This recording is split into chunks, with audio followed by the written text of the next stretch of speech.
The NFL's nice guy isn't nice enough, even if he's trying to encourage young people to have confidence in what they believe. For the Colson Center, I'm John Stonestreet. This is Breakpoint. Controversy erupts around Drew Brees, proclaimed news outlets on Friday. The very same news outlets who erupted the controversy, engulfing one of the NFL's best quarterbacks. Here's the story. In a short video, Brees encouraged students to participate and focus on the family's Bring Your Bible to School project. Now, he never once mentioned anything about sexual orientation or gender identity since, well, that's not what Bring Your Bible to School Day is all about. Now, to my knowledge, Brees has never spoken publicly on LGBTQ issues. He really didn't even clarify his views on Friday when he was forced to respond to the quote-unquote erupting controversy. Perhaps Brees hasn't talked about LGBTQ issues because, he's a football player, and that's not what football is about. Or perhaps he's realized, as a public figure who's a Christian, what would happen if his views were revealed to be anything less than a full-throated endorsement of the new sexual orthodoxy. Either way, Brees seemed honestly surprised by his presumed guilt simply because of a connection to this focus on the family project. That, in and of itself, is a lesson for all of us.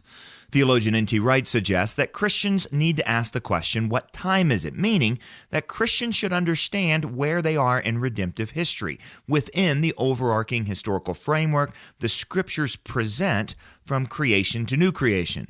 I'd add that Christians should also ask that question, what time is it, in regard to what cultural moment do we live in? In other words, what's being asked and expected of people of faith now, in this time, and in this place? Friday's Washington Post article on Drew Brees is a case in point. Widely assumed by many, especially by Allison Chu in the Washington Post piece, is that even associating with anyone who holds less than affirming views on LGBTQ issues is no longer acceptable, even if the association is completely unrelated to LGBTQ issues in any way. No argument was offered by Chu or any of the other critics why this is now the case. It was almost as if no argument is necessary. Now, that's more than a little frustrating because, as one blogger noted recently, any movement that spends years trying to shut down a Denver bakery or discredit a chicken sandwich restaurant is a movement that has long ago run out of real injustices to fight. And this second degree of separation guilt by association campaign against Brees indicates that the gatekeepers of the LGBTQ movement have moved on and are now demanding that everything, and I mean everything from football to business to education to politics to Stranger Things, has to be about this. As Focus on the Family Jim Daly demonstrated so well in his response to this nonsense, Christians should resist the demand to frame every issue of life and culture around LGBTQ issues. There's so much more to life than this.